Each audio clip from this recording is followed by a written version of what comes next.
Horlicks കൊടുക്കേണ്ടതിന് പാല് കൊടുത്ത് ആർക്കാണേലും ദേഷ്യം വരും. അയ്യടാ, അല്ല മനസ്സിലാവാഞ്ഞിട്ട് ചോദിക്കുക. അമ്മാവന്റെ മകളെ കണ്ടല്ലോ, തൃപ്തിയായല്ലോ. അഭയാർത്ഥികളെ പോലെ ഇനി ഇങ്ങനെ തമ്പടിച്ച് കിടക്കാൻ നിങ്ങൾക്കൊക്കെ നാണമില്ലേ? അതിനിപ്പോ ഇവിടെ എന്താ ഉണ്ടായത്? ആൾക്കാരെ കണ്ടും പരിചയപ്പെട്ടൊക്കെ സ്നേഹം ഉണ്ടാക്കുന്നത്, അല്ലാതെ തവളെ വിഴുങ്ങി നീർക്കോലിയെ പോലെ സംസാരിക്കാതിരുന്നാലേ ആരും മൈൻഡ് ചെയ്യില്ല. ഗുണദോഷ കമ്മിറ്റിക്ക് ഇവിടെയും ഒരു കുറവുമില്ല. കാര്യം ജ്ഞാനശീലേട്ടൻ ഇത്രയും കാലം പറഞ്ഞത് മുഴുവൻ മണ്ടത്തരമാണെങ്കിലും ഇതിൽ കാര്യമില്ലാതില്ല. Thank you. സോറി. മൂഢേഷു ചിന്ത മുഷിയാത്ത വേഷം തദ്വാരേഷു ചന്ത. അങ്ങനെ ആരോട് ഇടിച്ചു കയറി ഉണ്ടാക്കുന്ന സ്നേഹവും ബന്ധമൊന്നും തൽക്കാലം വേണ്ട. ഏട്ടൻ പറയുന്നതിനും കാര്യമുണ്ട്. എന്താ എന്റെ ഒരു പത്രാസ്? ഒരു ഒറ്റ വീക്ക് വെച്ചെന്നല്ലുണ്ടല്ലോ. ആകെ ഒരു നാത്തൂനാ ഉള്ളത്. അതിനെ കയറി അത് ഇത് പെണ്ണിന്റെ ഒരു നെകളിപ്പ്. അശോക, മെല്ലെ വിരിയുന്ന സുമത്തിനെ സുഗന്ധം ഉണ്ടാവൂ, അതേ ദൃഢമാവൂ. കൂടുതൽ അദ്വൈതമൊന്നും വേണ്ട കേട്ടോ. മോനെ, നീ ഈ പറയണ പോലെ ഒന്നുമല്ല. കല്യാണം കഴിഞ്ഞാൽ ഒക്കെ മാറിക്കൊള്ളും. ഇവിടുത്തെ രീതി അനുസരിച്ച് വളർന്ന കുട്ടിയല്ലേ, പെട്ടെന്ന് മറ്റുള്ളവരുമായി ഇടപഴകാൻ ബുദ്ധിമുട്ട് കാണും. ഞാനൊരു കാര്യം പറയാം. ഗതികേട് കൊണ്ട് മാത്രമാണ് നമ്മൾ ഇങ്ങോട്ട് യാത്ര തിരിച്ചത്. ആകാശക്കോട്ട കെട്ടി തുടങ്ങുന്നതിന് മുമ്പ് എല്ലാവരും നിലത്ത് നിന്ന് ചിന്തിക്കുന്നത് നല്ലതാണ്.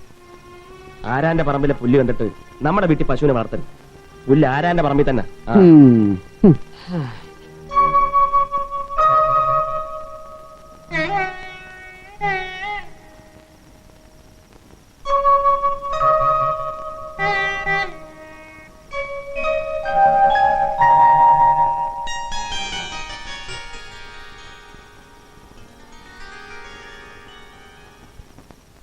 നിന്റെ ഈ വരയും കുറിയും കണ്ടോണ്ട് നിന്നാ എനിക്ക് ഭ്രാന്ത് പിടിക്കും.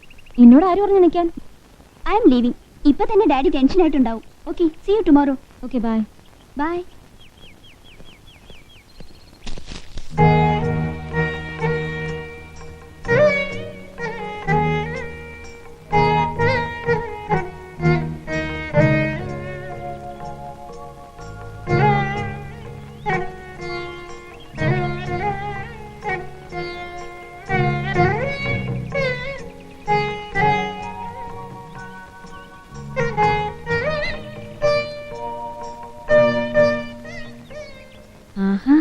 ഇതൊക്കെ മോള് വരച്ചാണോ? നന്നായിട്ടുണ്ട്. മോള് മിണ്ടുന്നില്ല, ഗവനിക്കുന്നില്ല എന്നൊക്കെയാ അശോകന്റെ പരാതി. ഞാൻ പറഞ്ഞു കല്യാണം കഴിഞ്ഞാൽ ഒക്കെ മാറുമെന്ന്. മോടെ അച്ഛൻ വാസുക്കുട്ടനും ഇതേ പ്രകൃതമായിരുന്നു. ആരോടും കൂടുതൽ കളിതമാശ പറയാനും കളിക്കാനും ഒന്നും പോവില്ല. ഒരേ ഗൗരവമാ. പണ്ട് പള്ളിക്കുടുത്തി പഠിക്കുന്ന കാലത്ത് ഞങ്ങൾ പെൺകുട്ടികൾ എല്ലാവരും കൂടി കളിതമാശ പറഞ്ഞ് ചിരിച്ചു നടക്കുന്ന കാണുമ്പോ മോടെ അച്ഛന് ദേഷ്യം വരും. ഒക്കെ ഇന്നലെ നടന്ന പോലെ തോന്നുന്നു. അവൻ എന്റെ താലിമാലയും കൊണ്ട് നാട് വിട്ടപ്പോ. വേണ്ട, പഴങ്കഥകളൊക്കെ അച്ഛൻ പറഞ്ഞ് ധാരാളം കേട്ടിട്ടുണ്ട്. പിന്നെ അച്ഛന്റെ ഒരു ആഗ്രഹമായിരുന്നതുകൊണ്ടാ ഞാൻ ഈ കല്യാണത്തിന് സമ്മതിച്ചത് തന്നെ. അതൊക്കെ വക്കീലങ്ങൾ പറഞ്ഞു കാണുമല്ലോ. ഇങ്ങനെ ഒരു മാരേജ് ചെയ്യുന്നു എന്നതുകൊണ്ട് ആരുടെയും സൗകര്യത്തിനൊപ്പിച്ച് എന്റെ സ്വഭാവം ഒന്നും മാറ്റാൻ പറ്റില്ല. പിന്നൊരു കാര്യം, മോനോട് ചോദിച്ചോളൂ. വിവാഹം കഴിഞ്ഞാൽ അമേരിക്കയിലോ ലണ്ടനിലോ ഒരു ജോലി വേണോ, അതോ ഇവിടെ തന്നെ പേരിലൊരു സിനിമാ തിയേറ്ററോ 5 സ്റ്റാർ ഹോട്ടലോ എന്താണ് വേണ്ടതെന്ന്. ഗൗണ്ടർ നായരുടെ മരുമകനെന്ന് പറഞ്ഞാൽ നാട്ടുകാർക്കെല്ലാം ഒരു നിലയും വിലയും ഉണ്ടായിരിക്കണം. മാത്രമല്ല, നിങ്ങൾക്കിവിടെ എന്തെങ്കിലും കുറവുണ്ടെങ്കിൽ പറഞ്ഞോണം.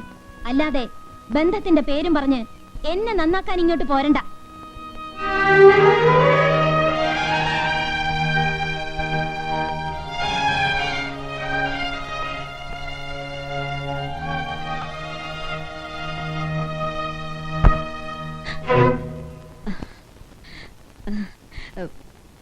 മോള് വരച്ചു വെച്ചിരിക്കുന്ന ചിത്രങ്ങളൊക്കെ നോക്കി കാണുകയായിരുന്നു. മോനത് കണ്ടോ? എന്ത് ഭംഗിയായിരിക്കുന്നു കാണാൻ. നിങ്ങൾ ആരും കരുതുന്ന പോലൊന്നും അല്ല. ആളടുത്തറിയണം, പൊന്നുറച്ചു നോക്കണമെന്നാണല്ലോ. എന്ത് നല്ല സ്നേഹമുള്ള കുട്ടിയാ. കൊച്ചു കുട്ടികളുടെ മനസ്സാ. അമ്മാവൻ മകളോട് പറയാത്ത കഥകൾ വല്ലതും ബാക്കിയുണ്ടെങ്കിൽ ഓർത്തു വെച്ചോളൂ. കൊച്ചു തമ്പുരാട്ടിക്ക് ഒഴിവ് കിട്ടുമ്പോ ആളെ വിട്ട് വിളിപ്പിച്ചെന്നിരിക്കും. അപ്പോ അമ്മയ്ക്ക് പറയാൻ ബുദ്ധിമുട്ടുണ്ടാവണ്ട. മോനെ, ഞാൻ അമ്മയും അഭിനയിച്ചു തുടങ്ങിയല്ലേ. ദേഷ്യം തോന്നുമ്പോ രാജവല്ലി ഇങ്ങനെ ഓരോന്ന് പറയും, പിന്നെ എല്ലാം മറക്കും. എന്നോടും അങ്ങനെ തന്നെ. ഇത്തിരി കഴിഞ്ഞു കണ്ട ഇയാള് തന്നെയാണ് മുമ്പ് സംസാരിച്ചെന്ന് അതിശയം തോന്നും. വേണ്ട, തമ്പുരാട്ടി തിരുമനസ്സുകൊണ്ട് കാണിക്കുന്ന എല്ലാ അഹങ്കാരങ്ങൾക്കും ന്യായവാദങ്ങൾ കാണാൻ നിന്നെ നിയോഗിച്ചിട്ടുണ്ടെങ്കിൽ നിന്റെ ജോലിയുടെ ഭാഗമെന്ന നിലയ്ക്ക് ഞാനത് കേൾക്കാം. ഒരാശ്രിതനായി പോയി. ഇല്ലെങ്കിൽ ഇന്ന് നിർത്തിയനെ കെട്ടിലമ്മയുടെ അഹങ്കാരം. ഞാൻ ഓർക്കുമായിരുന്നു നിങ്ങൾ മുൻകോപക്കാര് രണ്ടാളും കൂടി ഒരുമിച്ച് കഴിയുന്ന കാലം വരുമ്പോ എന്തായിരിക്കും പൂരം. നല്ല രസമായിരിക്കും. അതെ, നല്ല രസമായിരിക്കും. എന്റെ സ്വപ്നങ്ങളുടെ പരിധി ഞാൻ തന്നെ അളന്ന് തിട്ടപ്പെടുത്തിയിട്ടുണ്ട്. അതിനപ്പുറത്തൊരു ഇഞ്ച് കടന്നുള്ള ജീവിതം എനിക്ക് വേണ്ട. ഈ പറയുന്ന ഒരു അഹങ്കാരമായിട്ട് ആർക്കെങ്കിലും തോന്നിയാ അങ്ങനെ ഒരു അഹങ്കാരിയാകുന്നതിലും ഞാൻ തെറ്റൊന്നും കാണുന്നില്ല. ഇത്തരം കൊച്ചു കൊച്ചു തീരുമാനങ്ങളും പിടിവാശികളുമുള്ള ഒരു സാധാരണ നാട്ടിൻപുറത്തുകാരനാണ് ഞാൻ ഇപ്പോഴും. അത് മനസ്സിലാക്കാൻ എളുപ്പം ആർക്കും കഴിഞ്ഞെന്ന് വരില്ല.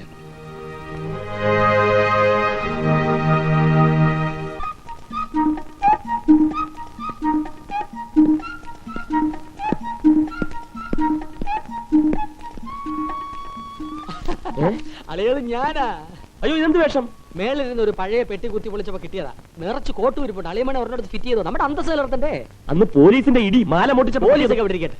ഇതെങ്ങനുണ്ട്? അസൽ ബഫൂൺ. ദോ വരുന്നു.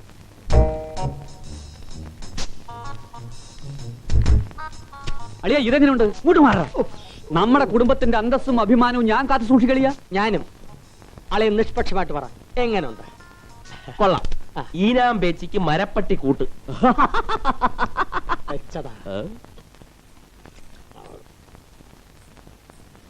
എടീ പെണ്ണേ, പോയൊരു ബദാം ജ്യൂസ് കൊണ്ടുവാ. ഇടി ഒരു ബൂസ്റ്റ് എടുക്കാൻ പറഞ്ഞിട്ട് നേരത്രയായി. വീഴ്ച നിൽക്കാതെ പോയി ജ്യൂസ് കൊണ്ടുവാടി. ജ്യൂസ് എടുക്കും. ബൂസ്റ്റ് എടുക്കാതെ ജ്യൂസ് എടുത്താ വിവരം അറിയും. കളിക്കരുത് കേട്ടോ. നീ പോടാ തൃണമേ. എന്ത് വിളിക്കേ? തൃണം തൃണം പുൽ പുൽ. പുല്ലിന് ഇങ്ങനെ ഒരു വൃത്തിയിട്ട പേരുണ്ടോ? ഉണ്ട്.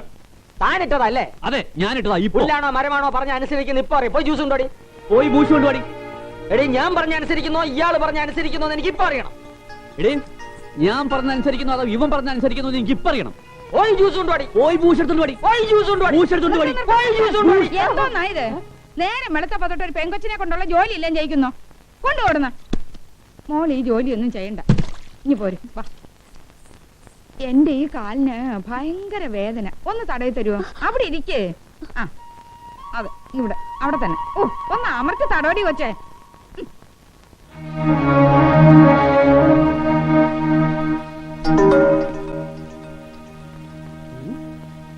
ജ്യൂസ് മേശപ്പുറത്ത് വെക്കേ. வக்கீல் சார் கூப்பிடுறாரு. കൂപ്പോ? வக்கீல் சார் கூப்பிடுறாரு. കൂപ്പിട്. വക്കീൽ സാർ ഗൗൺ ഇടാറില്ലേ? அடச்சி சூத்த சோம்பேறி பசங்களா. கூப்பிடுறதுன்னா தெரியல, சாப்பிடுறதுன்னா தெரியுதா? எழுதுறியா எழுதுறியா சாப்பாடுற மக்களா. வாயாங்கிட்ட ഇതങ്ങോട്ട് കഴിക്കാത്ത. வாயாங்கிட்ட. ചേട്ടാ, ഈ വക്കീലിന് ഒരു പണിയില്ല. ടേസ്റ്റ് വക്കീല്. വേട്ടയ്ക്ക് വിളിച്ചതാണോ? ഞങ്ങൾ ഇത്തരം ചീപ്പ് പരിപാടികൾക്ക് പോകാറില്ല. ആ ചട്ടി എടുക്ക. ആ ചട്ടി എടുക്കാൻ. ഞാൻ വാരിക്കുഴി അശോകന്റെ അളിയനാണ് പെരുവഴി. ആരായാലും ചട്ടി എടുക്കോ. താനാ കാർ കഴുക. ഞാൻ അശോകന്റെ മൂത്ത അളിയനാ. സത്യഭാമടെ സത്യഭാമ. புடி.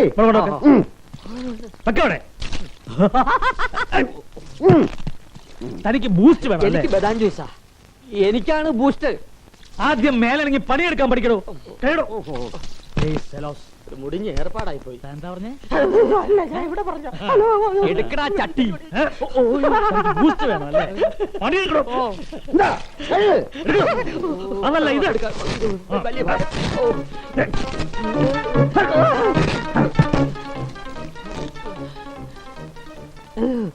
വക്കീൽ സാർ, ഒരു സംശയം ചോദിച്ചോട്ടെ? ആ, വാസ്തവത്തിൽ ഇത് പൊട്ടുന്ന തോക്കാണോ?